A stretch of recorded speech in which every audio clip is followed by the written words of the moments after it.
कृष्ण भगवान नेमिनाथ परमात्मा के चरण में पहुंच गए, वंदन करके नमस्कार करके त्रिविध नमस्कार मन वचन काया से प्रणाम करते हुए वंदन करते हुए अष्टांग प्रणिपात करते हुए कहते हैं, प्रभु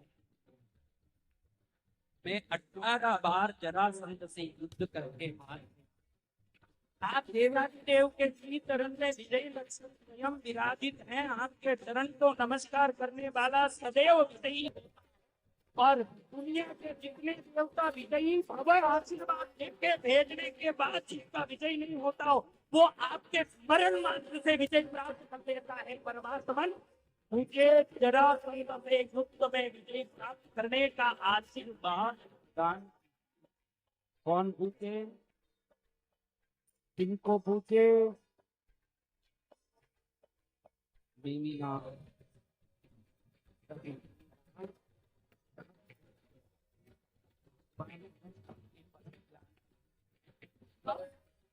जरासंध को युद्ध में हराना किसी अच्छी बात नहीं, क्योंकि जरासंध पराजित नहीं है। ये विद्या मंत्र पराजित हो सकता है, पराजित नहीं। अनेकों विद्याओं में महाविद्या, आकाशगामिनी विद्या, परकाया प्रवेश विद्या, षोडशी विद्या, जरा विद्या, सर्वमंगली विद्या, आकर्षणी विद्या, वशीकरणी विद्या, मोहनी विद्या आदि विद्याओं को कोई पराजित नहीं कर सकता। लेकिन आगे जो मेरे बाद 23वें तीर्थंकर के रूप में जन्म लेने वाले श्री पार्श्वनाथ परमात्मा की प्रतिमा पिछली 24वीं 9वें तीर्थंकर दामोदर स्वामी के समय में आषाढ़ी नाम के एक श्रावक ने भराया था मोतियों के चूर्ण से, जिसको वो मनुष्य लोक में पूजित करने के बाद देवलोक में गया, वहां भी ले जाके पूजा किया, फिर वो च्यवित होके कहीं चले गया तो पाताल लोक के धर्मेंद्र पद्मावती उसको ले जाके पूजा कर रहे हैं कि आगामी धर्मेंद्र पद्मावती इन्हीं के नवकार से धर्मेंद्र पद्मावती बनेंगे, इसलिए इस प्रतिमा की पूजा कर रहे हैं। तू अट्ठम की तप करना, क्योंकि आगे जो पार्श्वनाथ का जन्म होगा पोष महीने के कृष्ण पक्ष के मारवाड़ी तिथि, मैं मारवाड़ी तिथि बता रहा हूं, मारवाड़ी तिथि पोष महीने के कृष्ण पक्ष के 10वीं के दिन कृष्ण का जन्म, श्री पार्श्वनाथ भगवान का जन्म होगा। इसलिए तू 9वीं 10वीं और एकादशी 3 दिन तक हे कृष्ण अट्ठम का तप कर। जब तेरे अट्ठम तप की पूर्ति पर धर्मेंद्र देव प्रकट होंगे तो पूछेंगे कि तुझे क्या चाहिए मांग ले। उस समय में तू कह देना कि मुझे आप द्वारा पूजित पार्श्वनाथ की प्रतिमा चाहिए। वैसे वो परम भक्ति से उसकी पूजा कर रहे हैं, देंगे नहीं, लेकिन वरदान दिए हुए हैं, इसलिए आधे मन से भी वो प्रतिमा तुझे दे देंगे। उस प्रतिमा का पक्षाल करो, वो पक्षाल का पानी तुम्हारे वीरों पर छांटो। श्री पार्श्वनाथ का नाम ही काफी है, जिसके स्मरण से कोई तिर जावे। ये पक्षाल के पानी से सभी वीरों ऐसे मजबूती का कवच बना लेंगे, जिस पर जरासंध अगर विद्या फूंकेगा तो कभी वो मंत्र काम नहीं करेगा, और निश्चित इस बार तेरा विजय होगा और तेरा कल्याण होगा। कौन बता रहे हैं? स्वयं नेमिनाथ पार्श्वनाथ की मूर्ति प्राप्ति की कथा बताते हैं। आज के ही दिन जहां आप बैठे हो, आज पोष महीने के कृष्ण पक्ष की 9वीं के दिन में ही कृष्ण ने अट्ठम चालू किया। क्या चालू किया? आज किस किस के अट्ठम है? हाथ ऊंचा करो। आपको मालूम नहीं था कि आप क्यों अट्ठम कर रहे हो? मैंने सोचा आज पहले ये तो बता दूं कि कम से कम हम जो अट्ठम कर रहे हैं इसको कोई मोहर लगा हुआ है। जिस चीज पर गवर्नमेंट का सील नहीं लगता है ना, तो वो इलीगल प्रॉपर्टी मानी जाती है। हमारे जो अट्ठम आज आराधना चालू हुई है, इस पर शासन के प्रभु नेमिनाथ का मोहर और सील लगा हुआ है कि ये अट्ठम ऐसे करना चाहिए, और इसके बाद इस अट्ठम की आराधना का ऐसा फल मिलता है। तो 9वीं के दिन कृष्ण ने अट्ठम चालू किया, 10वीं के दिन अट्ठम का दूसरा दिन हुआ। जय जिनेंद्र सभी को। आप सभी को पता है गुरु पुष्य नक्षत्र है कल, और अभी आप जो ये वीडियो देख रहे हैं तो भाई बड़े भाग्यशाली हैं। क्यों? क्योंकि आपको पता है कि मैं कुछ ना कुछ नया आपके लिए लाती रहती हूँ। तो एक तो यहाँ पर अब जैसे ये देख रहे हैं आप, पंचमुखी शंख है ना, पंचमुखी शंख। भगवान विष्णु का अति प्रिय, माँ लक्ष्मी का वास है जिसमें, है ना। कचनार की जड़, पुष्य नक्षत्र में कचनार की जड़ अगर आप गले में धारण करते हैं, लॉकर में रखते हैं, धन खींचता है ये, है ना। इसी के साथ कुछ और भी लेके आई हूँ।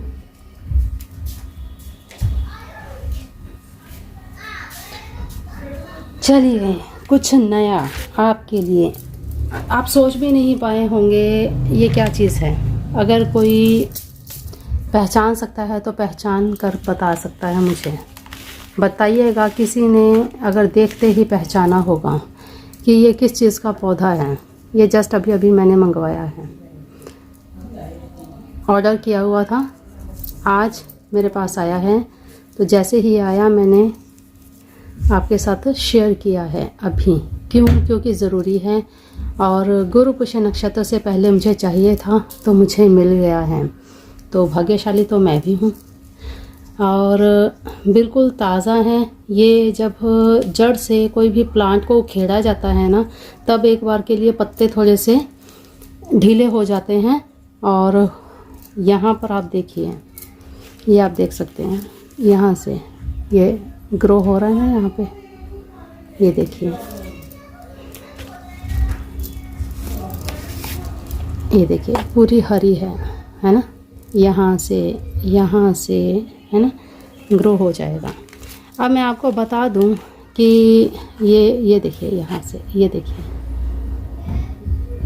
ये आप देख पा रहे हैं, ये पौधा है काले धतूरे का। जी हाँ, काला धतूरा आप देख पा रहे हैं। काला धतूरा बहुत रेयर मिलता है, नहीं मिलता है जल्दी से। आम किसी के पास भी नहीं होगा ये। अगर आपके पास है तो बड़े भाग्यशाली हैं। बताइएगा किसी के घर में है क्या काला धतूरा? अगर काला धतूरा है और सावन का ये महीना है तो भगवान भोलेनाथ को काले धतूरे के फूल बहुत ही प्रिय होते हैं। ये यहाँ से आते हुए ऑनलाइन में टूट गया था, तो यहाँ से हम इसको भी कट कर देंगे। और इसको भी हमने, ये आपको पता है कि ये कितना एक्सपेंसिव है ना। और इसको हम फिर से भी ग्रो कर सकते हैं, इसको हम ग्रो भी कर सकते हैं, इसका हम यूज़ भी कर सकते हैं, उपयोग ले सकते हैं। इसका क्या उपयोग होगा? देखिए, गुरु पुष्य नक्षत्र के दिन इसकी पेस्ट बना लीजिए। इसकी पेस्ट बनाएंगे, पेस्ट बना करके इससे एक यंत्र तैयार होता है, यंत्र। और वो यंत्र बना करके उसका उपयोग अगर आप करते हैं, शत्रु आपके वश में रहते हैं। काला धतूरा इतना पावरफुल है।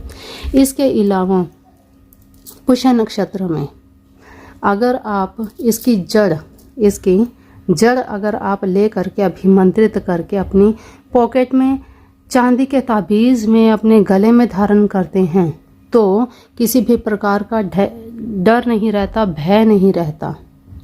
किसी के ऊपर कोई ऊपरी हवा है, उसके ऊपर फिर ये वो ऊपरी हवा का असर नहीं रहेगा। इतना पावरफुल है काला धतूरा। आप मुझे ज़रूर बताइएगा कि काला धतूरा आपके घर में है तो कमेंट बॉक्स में ज़रूर मुझे बताइएगा, और कैसे आप इसका उपयोग करते हैं। इस अमावस्या को, पुष्य नक्षत्र के दिन, भाई भगवान भोलेनाथ को अगर आपके घर में है तो फूल ज़रूर अर्पित कीजिएगा। आपके जीवन में सारी बाधाएं दूर हो जाएंगी। ग्रह पीड़ा नाशक है ये। इसमें इसकी जड़, इसका तना, इसका पत्ता, इन सब को एक धागे के साथ लपेट करके आप इसे रख लीजिए, और इसे डेली स्नान करते समय अपनी बाल्टी में, बकेट में उसे डाल के रख दीजिए 5 मिनट के लिए। वो पानी आपका अभिमंत्रित हो जाएगा इस जड़ के समावेश से। वो आपके लिए ऐसे तैयार हो जाएगा कि जब आप उसे स्नान करेंगे, आपके ऊपर किसी भी ग्रह का कैसा भी असर है, कैसा भी ग्रह पीड़ा दोष अगर आपकी कुंडली में है, तो वो धीरे धीरे करके समाप्त हो जाएगा। डेली आप इसे नहाना शुरू कर दीजिए। और भी बहुत सारे उपाय हैं, मुझे कमेंट बॉक्स में बताइएगा कि आपको इसके बारे में पूरी डिटेल में जानकारी चाहिए। तो डिटेल में अगर जानकारी चाहिए तो बिल्कुल उसके लिए एक स्पेशल वीडियो मैं अपलोड करूंगी। तो अभी के लिए, क्योंकि कल ही गुरु पुष्य नक्षत्र है, तो मुझे बताना आपके लिए ज़रूरी था कि भाई अगर आपके पास काला धतूरा है तो ज़रूर आप इसका उपयोग कीजिए। मंगलवार के दिन खास इसका उपयोग होता है, मंगलवार के दिन, क्योंकि अगर किसी के ऊपर नज़र दोष है, किसी के ऊपर ऊपरी हवा का असर है, तो उनको मंगलवार के दिन इसका हनुमान जी का इसके ऊपर मंत्र किया जाता है, फिर इसके बाद इसको उपयोग में लाया जाता है। तो अभी आपको ये वीडियो सिर्फ़ और सिर्फ इसलिए सेंड की गई, शेयर की गई है, ताकि अगर अभी आपके पास है तो इसका एक जड़ इसकी ले करके आज ही इसकी जड़ को आप आमंत्रण दे आएँ, कल जड़ लेकर आएँ, ला करके इसे धारण कर लीजिए। ठीक है। तो अगर आपके पास नहीं भी है तो आप ऑर्डर भी कर सकते हैं। ऑर्डर कैसे करेंगे, इसी वीडियो के डिस्क्रिप्शन बॉक्स में लिंक दिया है, क्योंकि आपको यूं ही ऐसे ही नहीं मिलेगा। आपके आसपास नर्सरी है, वहाँ पे भी ये नहीं मिलेगा। ठीक है। तो वीडियो के डिस्क्रिप्शन बॉक्स में लिंक दिया है, वहाँ पर आप चेकआउट कर लीजिए। वहाँ से आप ये काला धतूरा बिल्कुल परचेज कर सकते हैं। ये कोई स्पॉन्सर्ड वीडियो नहीं है, बिल्कुल भी स्पॉन्सर्ड वीडियो नहीं है। ये सिर्फ और सिर्फ पुष्य नक्षत्र पर विशेष वीडियो है, क्योंकि श्रावण मास चल रहा है, भगवान भोलेनाथ का अति प्रिय है। और एक चीज़ ध्यान रखिएगा, जब आप ये ले आएँ तो उसे काली तुलसी, श्यामा तुलसी के साथ में लगाइएगा, तो देखिएगा कैसे भगवान भोलेनाथ का अपार आशीर्वाद आपको मिलता है, भगवान विष्णु का आशीर्वाद मिलता है आपको। तो तुलसी के साथ में काला धतूरा एक ही गमले में आप लगाइएगा। तो चलिए आज के लिए इतना ही, मिलते हैं फिर ऐसी नई वीडियो में। तब तक के लिए गुरु जी के आप प्रवचन सुनिए और उनका आशीर्वाद प्राप्त कीजिए। जय गुरुदेव, जय जिनेन्द्र, जय राधे कृष्ण, जय भोलेनाथ, जय मेरे शिव शिवा।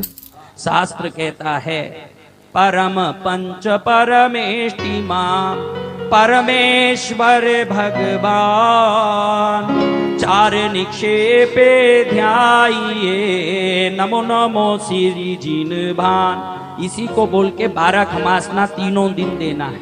कितने खमासने? 12 साथ दिया, 12 खमासना, 12 प्रदक्षिणा। खमासना का दुआ मैंने बोल दिया, 12 प्रदक्षिणा, 12 लोगस तीनों दिन करना है। जो श्रेष्ठ हैं वो 20 माला रोज फेरते हैं, अति श्रेष्ठ हैं वो आज 40 माला, कल 42 माला, परसों 43 माला फेरे तो 125 माला होती हैं। 12,500 जाप होता है। जो ये जाप करते हैं वो न्याल हो जाते हैं, और जो कमजोर हैं वो रोज 20 माला फेर सकते हैं। जो मजबूत हैं वो आज 40 माला फेरते हैं, कल 42 माला, और परसों 43 माला फेरते, 125 माला करते हैं। अब नेमिनाथ भगवान ने कृष्ण को विधि बता दिया कि कैसे विजयी होगा। किसने बताया? अब कृष्ण को प्रसन्नता हो गई कि मैं अट्ठम करूंगा और मैं अट्ठम करके प्रभु प्राप्त करूंगा, मैं अट्ठम करके प्रभु को प्राप्त करूंगा और जीवन को धन्य बनाऊंगा। कौन सोचते हैं? कृष्ण अट्ठम करने के लिए पोष महीने की इंतजार कर रहे हैं, क्योंकि नेमिनाथ भगवान ने बता दिया पोष महीने के कृष्ण पक्ष की नवमी में अट्ठम शुरू करना है। आज क्या दिन है? बोलो सागरमल जी, आज क्या दिन है? पोष कृष्ण नवमी, पोष बदी नवमी आज का दिन ही है। और आज के दिन ही अट्ठम आराधना शुरू करने नेमिनाथ भगवान ने बताया था। कई लोग गर्म पानी से, शक्कर से तीसरे दिन पूरा भुदिया भाड़ा का एकाशना भी करके, ये 3 दिन की जिनसे कमजोरी है, भाई मैं अट्ठम नहीं कर सकता, पूरा उपवास नहीं कर सकता, तो पहले दिन पानी, फिर शक्कर की पानी, फिर भरिए भाने भोजन के साथ भी 3 दिन की आराधना कोई करते हैं। ये बड़ी आराधना कृष्ण द्वारा प्रस्थापित संस्थापित आराधना है। दूसरे दिन भव्य रूप से 10वीं का दिन आया, आगे चल के पार्श्वनाथ का जन्म होना है। कृष्ण पक्ष के 10वीं के दिन प्रभु पार्श्वनाथ का, उस दिन कृष्ण ने दूसरा छठ तप किया। तीसरे दिन अट्ठम का तप पूरा होने का दिन आया। शाम को प्रतिक्रमण करके पौषधशाला में कृष्ण आराधना में बैठे हैं। उस समय उनके सामने जैसे ही तीसरा दिन पूरा हुआ, संध्या रात आई, उस समय उनके सामने जोर से प्रकाश हुआ और उस प्रकाश पुंज के अंदर देवा ओ देवा धरणेन्द्र देवा तुमसे बढ़कर कौन, देवा तुमसे बढ़कर कौन। देवा हो देवा धरणेंद्र देवा, तुमसे बढ़कर कौन देवा, तुमसे बढ़कर कौन। आज तुम्हारे चरणों में आए देवा, आज तुम्हारे चरणों में आए देवा, हमसे बढ़कर कौन देवा, हमसे बढ़कर कौन। ये धरणेंद्र की इतनी बड़ी महिमा कैसी है, आपको पता है कि धरणेंद्र की क्या महिमा है बहनों? कामट ने जब उपसर्ग किया तब धरणेंद्र वहां आए। कमट उपसर्ग कर रहे हैं मेघमाली बन के, भगवान पर जल की वर्षा कर रहे हैं, गले तक पानी आ गया, मुंह तक पानी आ गया, नाक के छिद्र में पानी जाना बाकी है। कमट ने जब उपसर्ग किया तब धरणेंद्र वहां आए। पार्श्व प्रभु के रक्षा के लिए पद्मावती को लाए। ऐसे हैं धरणेंद्र देवा, ऐसे हैं धरणेंद्र देवा, मन की मुरादे पूरो, मन की मुरादे पूरो। मंगलमय धरणेंद्र देवा, मम अंतर में आओ, मम अंतर में आओ। एक बार इस दुखियारे को दर्शन तो दे जाओ, दर्शन तो दे जाओ। हरे वस्त्र धारण करने वाले अपने पाताल के भवन में प्रथम वलय में 1,47,47 लाख देवता, दूसरे वलय में 7 पेटियों में 7 प्रकार का ऐश्वर्य, तीसरे वलय में रथ गज तुरग पदार्थी 7-7 हजार सेना के नायक खड़े हों, चौथे वलय में 16-16 हजार दिक् रक्षक खड़े हों, पांचवें वलय में 32 लाख पूर्व दिशा में, 16 लाख अग्नि दिशा में, 8 लाख यम दिशा में, 32 लाख नैऋत्य दिशा में, 16 लाख वरुण दिशा में, 8 लाख वायु दिशा में, 32 लाख उत्तर दिशा में, 16 लाख ईशान दिशा में। ऐसे कुल मिला के 5वें वलय में सेना वीर खड़े हों, छठे वलय में 1,30,00,000 सेवक देवता बन के खड़े हों, 7वें वलय में अनेक प्रकार के यक्ष किन्नर आदि जाति के लोग दुंदुबी वाद्य आदि बजाने रथ आदि लेके खड़े हों। इस प्रकार के दिव्य पाताल लोक के भवन के स्वामी नागों के इंद्र श्री धरणेंद्र देव स्वयं अट्ठम तप के प्रभाव से प्रभावित होकर के किनके सामने खड़े हैं? किनके सामने खड़े हैं?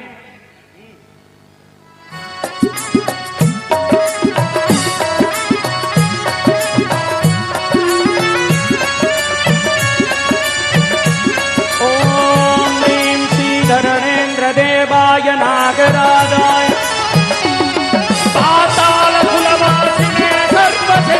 प्रदायकाय श्रीमते नागेन्द्राय पद्मावती संगनिवासाय सर्वविघ्नविनाशकाय यक्ष किन्नर गंधर्व किंपुरुष गरुड महोरगादि सेविताय नागराजाय धरणेन्द्राय ह्रीं श्रीं क्लीं लूं नमः शिवाय। स्वयं धरणेंद्र नागराज जिनके सिर पर सप्तफणा शोभता हो, उस पर नागमणि प्रकाशित होते हो, जिस नागमणि के प्रकाश के कारण 10,000 योजन तक प्रकाश फैलता हो, ऐसे सर्वोत्तम रूपधारी धरणेंद्र आज तप की महिमा से कृष्ण के सामने खड़े हैं। बहनों भाइयों, आपको बताता हूं, इस ब्रह्मांड में गाय को खींचने के लिए डोरे की जरूरत है, पुष्प को तोड़ने के लिए हाथ की जरूरत है, कौवे को भगाने पत्थर की जरूरत है, संसार के सभी सिद्धि पानी हो तो तप की जरूरत है। जो तप करता है सभी सिद्धियों को स्वयं प्राप्त करता है। 3 दिन के अठम आराधना में कृष्ण ने धरणेन्द्र को अपने पाताल के भवन से स्वयं खींच लिया। धरणेन्द्र आगे खड़े हैं अभय मुद्रा करके, हे वसुदेव षट खंड के अधिपति, मुझे क्यों याद किया है, किस कारण याद किया है सोनू भाई, मुझे किस लिए याद किया है? कौन पूछते हैं भाई, कौन पूछते हैं? तो कृष्ण कहते हैं, हे नागराज, नेमिनाथ परमात्मा के आदेश से मैंने अठम तप किया।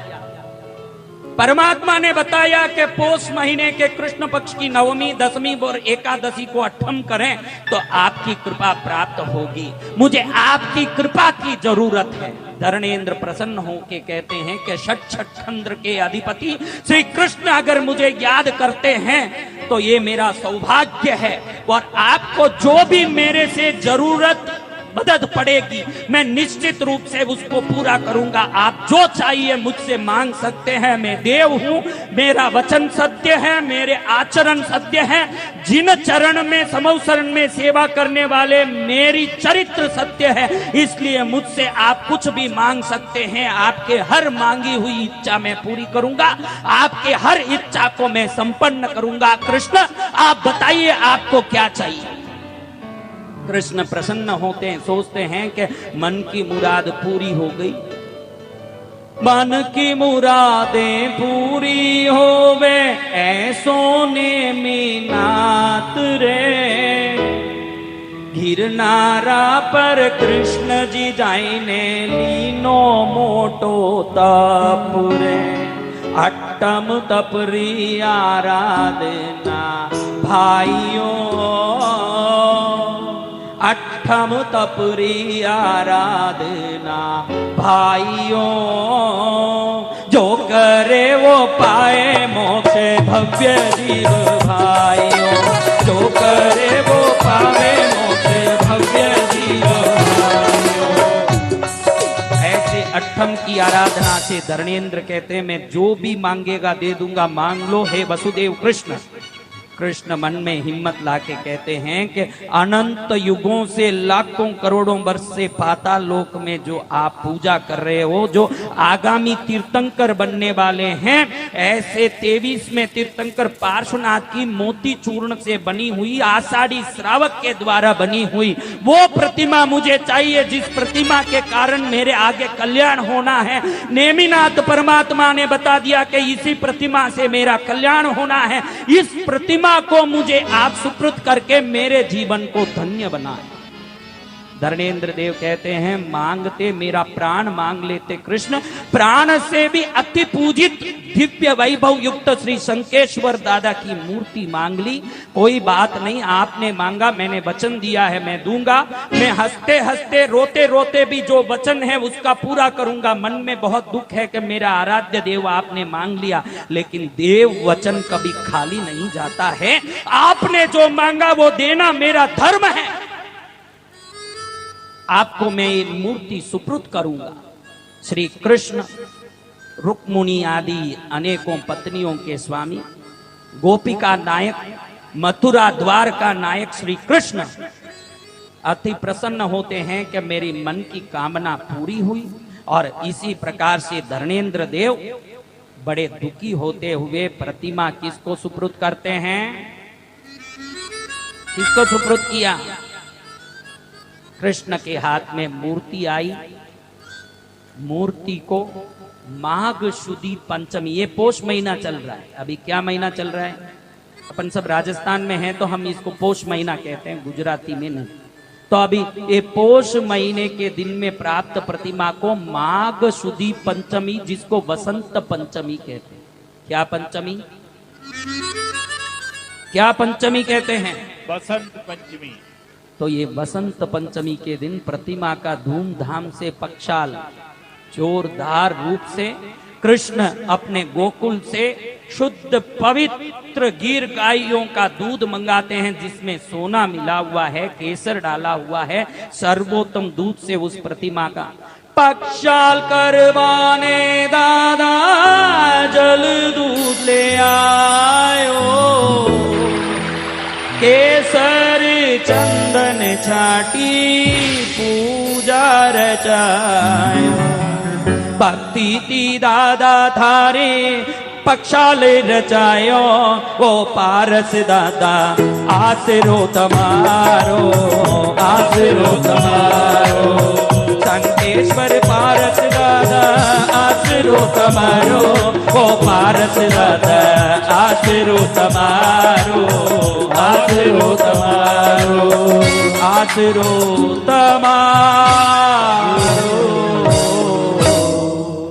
आसरो तमारो।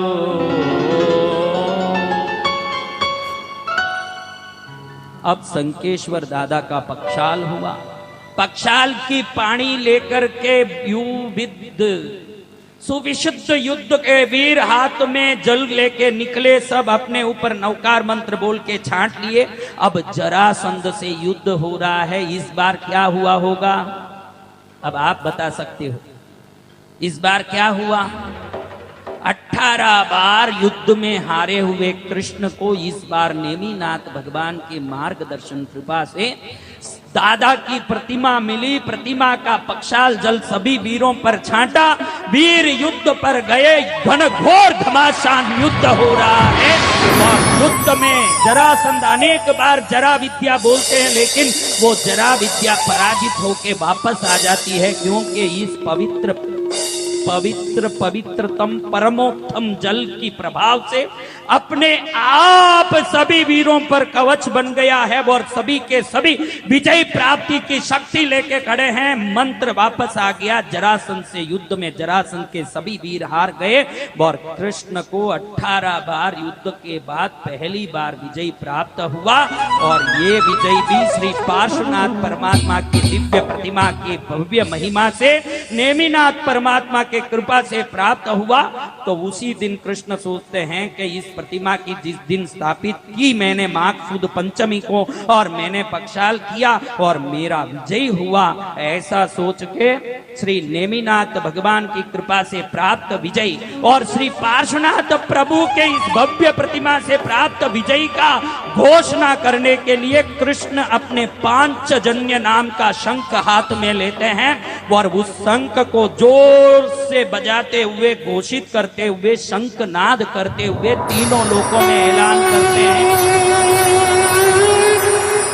कि मैंने श्री पार्श्वनाथ प्रभु की कृपा से विजय प्राप्त किया है। तीनों लोकों के प्राणियों सुन लो, ऐसे पांचजन्य शंख का नाद करते हैं। इसी शंख नाद का स्थान जहां कृष्ण ने खड़े होके शंख बजाया, क्या बजाया, बोलो जोर से, क्या बजाया?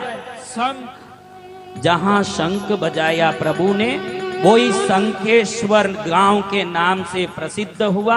और जहां ये प्रतिमा स्थापित हुई आषाढ़ी श्रावक पिछले नववें तीर्थंकर दामोदर स्वामी के समय में और नेमिनाथ के समय में धर्मेंद्र द्वारा दी गई, अनंत करोड़ युगों से मनुष्य लोक, देवलोक और पाताल लोक में पूजित ये प्रतिमा, जिनकी आज आप दर्शन करते हो, जो मोतियों के चूर्ण से बनी हुई आषाढ़ी श्रावक द्वारा, वही शंखेश्वर पार्श्वनाथ भगवान है, जिनके सामने अट्ठम की तप की आराधना परंपरा शुरू हुई। और आज भी कृष्ण के बताए हुए उसी मार्ग में, इसी पोष महीने में शंखेश्वर पार्श्वनाथ का जाप करते हुए गांव में, तीर्थ में, मंदिर में तपस्या करता हो के डंको जोर बजायो हो।